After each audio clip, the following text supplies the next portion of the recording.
झाणेन झाण सिद्धि, झाणेन निज्जरणम, निज्जरण हुई मोक्षम, नाणाभ्यास तदो कुज्जा। इसलिए ज्ञान का अभ्यास करो। ज्ञान से ध्यान की सिद्धि, ध्यान से निर्जरा होती है, निर्जरा से मोक्ष होता है और मोक्ष से परम आनंद की प्राप्ति होती है। इसलिए आपको ध्यान का अभ्यास करना चाहिए।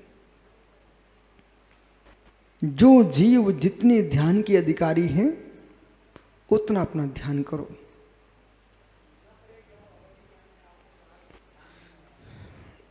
मित्र, अवधि मना प्रज्ञान ये रिद्धियां हैं, इस साधना का फल है, ये साधना नहीं है।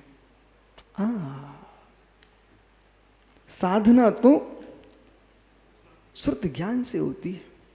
इसलिए 24 घंटे श्रुत ज्ञान की महिमा गाओ, श्रुत ज्ञान में लीन हो जाओ। श्रुत ज्ञान से ही आप आगे बढ़ेंगे मोक्ष मार्ग में। शुक्ल चाद्य पूर्वधा, आदि के 2 शुक्ल धन पूर्वविद के होते हैं। और आपको मालूम होना चाहिए सवितर्क सविचार जो है। पीयूष भाई इधर तो देख, मित्र तू पंचकर्म भी कराएगा, प्रतिष्ठा भी कराएगा। मैं आपको एक बात बता देता हूँ, आपने प्रतिष्ठा ग्रंथ सभी देख लिए क्या? यदि नहीं देखे तो मैं आपको दिखा देता हूँ भाई।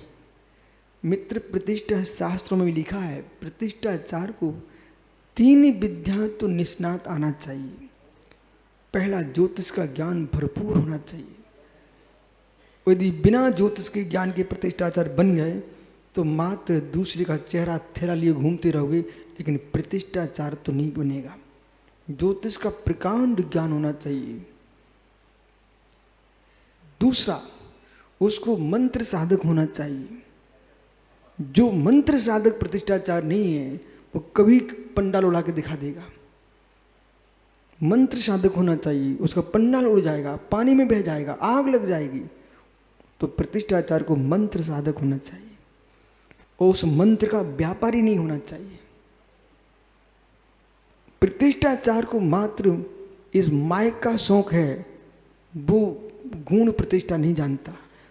प्रतिमाओं में अक्षर नहीं भर पाएगा। मायक का शौकीन, मायक का शौकीन मंत्र प्रतिष्ठाओं प्राण नहीं भर पाएगा, क्योंकि वो तुरंत बाहर निकलेगा, क्योंकि उसको शौक है मायक का। अंदर अन्य लोग सौंप किया जाएगा, चमत्कार नहीं भर पाएगा। प्रतिष्ठाचार का धर्म है। यदि गृहस्थ प्रतिष्ठाचार है, जिस दिन प्रतिष्ठा का श्रीफल लेता उसी दिन से उसको ब्रह्मचर्य का पालन प्रारंभ कर देना चाहिए। एक बार भोजन करना चाहिए।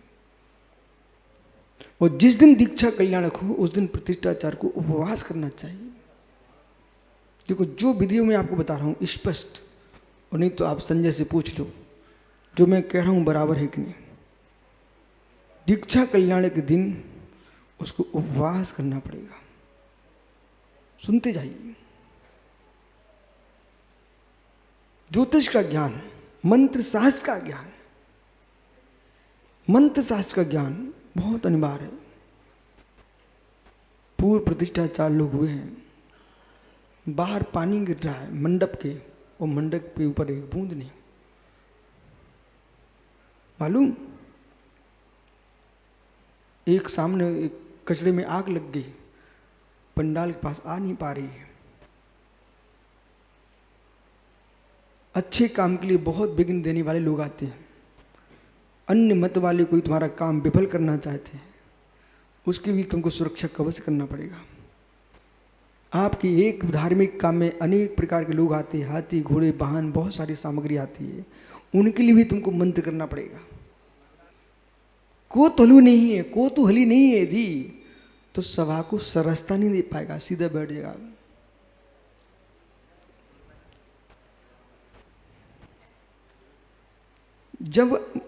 जब आचार्य को कोतुहली लिखा है, अल्प कोतुहली, तो प्रतिष्ठाचार भी आचार्य अपने क्षेत्र का, उसको कोतुहली होना चाहिए। इसका मतलब ये नहीं है कि हंसी मजाक में उतर आए, भाण नहीं है, प्रतिष्ठाचार है। इसके उपरांत उस जीव को निमित्त शास्त्र का कुशल ज्ञाता होना चाहिए। निमित्त शास्त्र का कुशल ज्ञाता होना चाहिए। यदि निमित्त शास्त्र का ज्ञाता नहीं है प्रतिष्ठाचार, तो मित्र तुम प्रतिमा ही ऐसी लेके आ जाओगे, पूरे देश का ही नाश हो जाएगा। इसकी पढ़ाई के लिए कम से कम शुद्ध पढ़ाई चाहिए तो 12 वर्ष चाहिए। 12 वर्ष तक एकांत में गुप्त रह करके उसको अध्ययन करना चाहिए और योग्य प्रतिष्ठाचार से अध्ययन करना चाहिए। प्रतिष्ठित प्रतिमा के सामने ही अप्रतिष्ठित प्रतिमा प्रतिष्ठित होती हैं, ऐसे ही प्रतिष्ठाचार भी पूर्व प्रतिष्ठाचार के सामने ही प्रतिष्ठित हो पाएगा। आइए, कातंत्र के लिए भी आपको 12 साल से 1 मिनट भी कम नहीं चाहिए। अरे आगे चलोगे नहीं चलोगे। अब प्रतिष्ठाचार के लिए छंद शास्त्र का ज्ञान अनिवार्य है। छंद शास्त्र का ज्ञान नहीं होगा, वो व्याकरण का ज्ञान नहीं होगा, तो मंत्र की आराधना कैसे करेगा। गणित का ज्ञाता होगा तब ज्योतिष लगा पाएगा, व्याकरण का ज्ञाता होगा तब छंद शास्त्र की व्याख्या कर पाएगा। कुशल प्रतिष्ठाचार। अब प्रतिष्ठाचार तो हमारा संजय भट्टारक भी चाहता, मैं भी प्रतिष्ठाचार। मित्र प्रतिष्ठाचार चाहिए आपको। कर्णा नियोग का ज्ञाता। बोले ये क्यों, ये क्यों? अरे आप कैसे समझा पाएंगे कि प्रभु ने इतने गुणस्थान पर आरोहण कर लिया, इतनी कर्म की प्रगतियों का क्षय कर लिया है। ये सारी व्याख्या आपको धर्म ध्यान शुक्ल ध्यान का व्याख्यान करना होगा कि नहीं करना होगा मित्र पीयूष बराबर? ये सारी व्याख्या करना पड़ेगी और संस्कृत का दक्ष होना चाहिए, प्राकृत का। इसके बाद दीक्षा के लिए वैराग्य उत्पन्न कराएगा, उसको अध्यात्म शास्त्र का भी कुशल ज्ञाता होना चाहिए। अब सार सुनिए, चारों अनियों का कुशल ज्ञाता होगा तब भी प्रतिष्ठाचार नहीं बन पाएगा। तो फिर क्या करना पड़ेगा? उस प्रतिष्ठाचार को वृत्ति होना अनिवार्य, प्रतिमाधारी, ऐसा जैसे स्वामी ने लिखा हुआ प्रतिष्ठाचार में ग्रंथ में देशवृत्ति होना चाहिए है।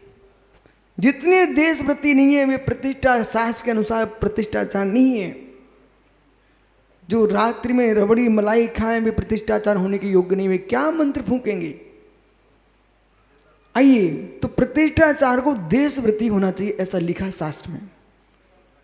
यदि आपको विश्वास ना तो लाइए जैसे प्रतिष्ठा शास्त्र। आगे चलिए, अभी रुको। 4 नियोग का तो ज्ञान हो गया, मंत्र तंत्र सब उसने सीख लिए। ये सीखी हुई विधि है, उसको कई बार पुराने जीर्ण प्रतिष्ठाचार के सामने विधि करना भी सीखना चाहिए। आंखों से देखना चाहिए। आंखों से नहीं देखी और पुस्तक में पढ़ के तुम आ गए ना, पता नहीं क्या से क्या हो जाएगा। माँ, पाक शास्त्र पढ़ के कहीं भोजन नहीं बना सकते आप। पाक शास्त्र पढ़िए। मोदी जी, अपनी सासू की बेटी से पूछना, तुम पन्ना पलट पलट करके दाल में बघार डालती हो, और जब तक पन्ना पलटेगी आग थोड़ी रुकेगी, तब तक आगे काम बढ़ जाएगा। तो पाक शास्त्र पढ़ के भोजन नहीं बनाया जाता। पाक शास्त्र पढ़ने के बाद अनुभवशील के पास बैठ करके आपको भोजन सीखना पड़ेगा। इसी प्रकार से प्रतिष्ठाचार के लिए एक अनुभवी प्रतिष्ठाचार के साथ रहना चाहिए कुछ दिन। इसके उपरांत पीयूष सब बातें सीख ली, रह भी लिया, लेकिन अंतिम बात प्रथमा नियोग के अंदर पूरी नाट्यशास्त्र, पूरा भरत नाटक का ज्ञान होना चाहिए उसको। हाँ, समय संगीत समय सार का पूरा ज्ञान होना चाहिए। अब आप मेरे से मत पूछो, मेरे पास समय भी नहीं, मैं पढ़ाऊंगा भी नहीं आपको, ठीक है? लेकिन मैं आपको बता रहा हूं, इतनी कलाएं आपको सीखना है। फिर तुम देखना पीयूष, वो शिखरचंद जी, भिंड पंडित जी ऐसे कूकते थे, मयूर जैसे, कोयल जैसे कूकते थे बेटा। क्या जमता था प्रतिष्ठाचार। मोदी जी, आपने तो देखा होगा ना, ओहो, बड़े बड़े पंचगणा जब भी होते थे ना बुंदेलखंड में, तो फिर पुष्प जी, सूर्या जी, बाबूलाल जी, यदि और बड़ा होना है तो सीधे सीधे सुधा सागर जी बुलाते थे किसको? शिखर चंद जी भिंड, आचार्य विद्यासागर। देश विदेश में गए हैं पंडित शिखर चंद जी भिंड, देखा आपने उनको आंखों से? कहीं उनकी पुरानी कोई आपको कार्यक्रम की कोई सीडी वीडियो दिख जाए तो जरूर एक बार देखना। मालूम, वो व्यक्ति घंटों घंटों माला फेरता था। विमल कुमार सौर्या को हमने देखा है, गुप्त रूप में छुप करके माला फेरता। वो भाई प्रतिष्ठाचार्य जी जितनी अधिक जाप करेगा, माला फेरेगा, तुम कहो हम पुजारियों से करवा दे रहे हैं, सो पुजारियों से तो हो जाएगी, लेकिन आप प्रतिष्ठित तो हुए ही नहीं हो अभी। प्रतिष्ठाचार को स्वयं प्रतिष्ठित होना चाहिए पहले। यदि यथार्थ योग्य आचार परमेष्टि हैं, सूर्य मंत्र दाता, तो मालूम पहले क्या करेंगे? सीधे मूर्ति को सूर्य मंत्र वो अंकन्यास नहीं होते, पहले स्वयं बैठेंगे ध्यान में। अपने ध्यान में एक एक अंकन्यास अपने शरीर पे पहले करेंगे। जब अपने शरीर पूरे अंकन्यास, अब कोई चलता पुजारी है वो कहता हमें कर रहे अंकन्यास, ब्रह्मचारी कर हम कर रहे अंकन्यास, पर्चा देख देख कर दो, तुम्हारी थोड़ी प्रतिष्ठित है वो। इसलिए भूला क्या ना, चलते फिरते कोई भी पर्चा पकड़ा लिखे दे रहा हूं मैं, ऐसा नहीं होता है। पहले ध्यान करना चाहिए और बैठ करके ध्यान करके एक एक बीजाक्षर अपने ध्यान में लाइए। जब तुम स्वयं प्रतिष्ठित हो जाओगे, अब वो हंसी मजाक चावल फेंक रहे एक दूसरे पर नहीं, जब तक ये काम नहीं होता तब तक मौन। संसार में ढक्कन बंद करने से जितना सुंदर साग बनता है, दाल बनती है, ढक्कन खुल के नहीं बनती। माता हो, पक्का है कि नहीं? ये ऐसी जितना मौन से वहां सब विधि करेगा उतना उस विधि में आनंद आएगा। अब अंतिम पीयूष, अंतिम ये है, प्रतिष्ठाचार को श्रेष्ठ वक्ता होना चाहिए। यदि प्रतिष्ठाचार वक्ता नहीं है, देखो सामान्य विद्वानों को पीयूष कभी कभी माइक मंच मिलता है, और पूजा प्रतिष्ठाचार वाले विद्वान को हजारों की भीड़ मिलती है। सामान्य विद्वानों को इतनी भीड़ नहीं मिलती इतनी प्रतिष्ठाचार को मिलती है। यदि प्रतिष्ठाचार क्रिया कांड के ज्ञान के साथ धर्म शास्त्रों का ज्ञाता है तो मालूम समाज को क्या नहीं दे सकता। ओहो, ऐसा प्रतिष्ठाचार जिसके चेहरे पर, जिसके माथे पर अरहंत देव के शासन की अनुभूतियां टपक रही हों, उस विद्वान के लिए हमारे आचार्यों ने लिखा वो मनोज्ञ प्रतिष्ठाचार है। मनोज्ञ विद्वान।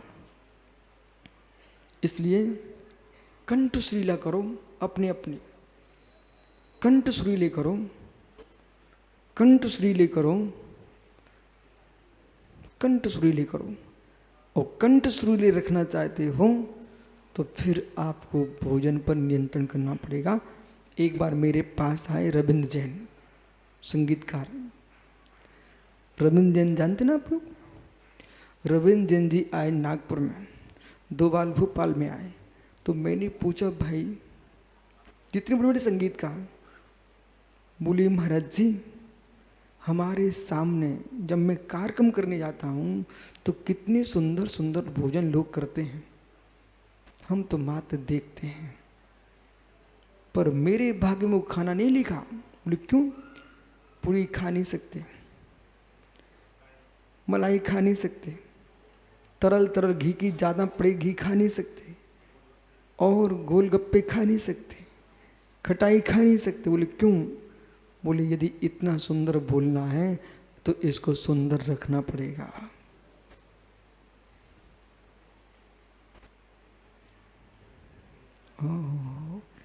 अब मालूम राकेश पंडित जी का धर्म है, यदि श्री जी का अभिषेक करने जाते हैं तो उस लोटे को जबकि लेकर के श्री जी के ऊपर ढारनी तो है, उसको व्यक्ति 50 बार स्वच्छ करता है, ऊपर से चमकाता है, मंडित करता है, सुशोभित करता है, स्वस्तिक बनाता है।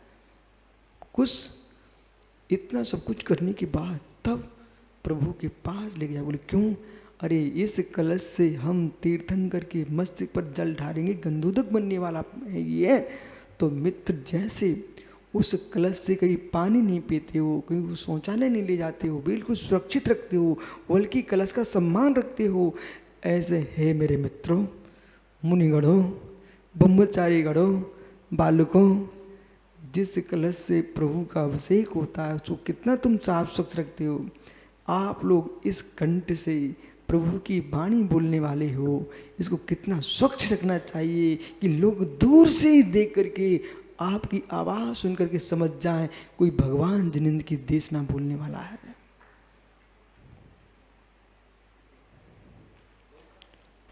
क्या ए भैया ये सिखा मत देना, बिल्कुल नहीं सिखा देना। यही छत्तीसगढ़ है और उसमें आपके कन्नू भाई गवाही हैं। कन्नू भाई एक छुल्लक जी को आप दिल्ली लेके गए थे, याद है आपको? पक्का?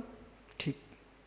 सुनो सुब्रत, वो बेचारे छुल्लक जी से उनका गाने का शौक था, पर कंठ ऐसा था फटरा बांस भी अच्छी आवाज़ निकाले, वो आवाज़ सुंदर नहीं थी, वो गाए बिना मन नहीं मानता, कोई सुनना पसंद नहीं करता था। तो एक दूसरे महात्मा जी ने उनको सलाह दे दी, तुम ऐसा करो लौंग खाओ, लौंग, तो वो आपका गला ठीक हो जाएगा। अब बेचारे को ये तो बोल दिया लौंग खाओ लौंग, पर ये नहीं बोला कितनी खाओ। अब उनने हमसे छिपाए करके लौंगे शुरू की, बोला पीयूष ऐसी ऐसी लौंगे खाने लगे। उससे बढ़ी गर्मी, सुनील तुम भी जानते हो, गर्मी बढ़ी। और जब आहार करने जाएं, जैसे आहार प्रारंभ हो तो उनको किसी ने कह दिया कि आचार्य विद्यासागर महाराज जी का 10 मिनट में आहार हो जाता है। सुनना, आचार्य महाराज बहुत ज्ञानी जीव हैं, वे बहुत समझदार हैं, कैसे आहार लेना पड़ता है उन्हें सब ज्ञान है। शेष आगे विस्तार से व्याख्या करेंगे यदि पर्याय रहे तो। कल फिर आओगे राकेश। आत्मा स्वभावम परिभाव भिन्नम, आत्मा स्वभावम परिभाव, आत्मा का स्वभाव प्रभाव से अत्यंत भिन्न महावीर स्वामी की।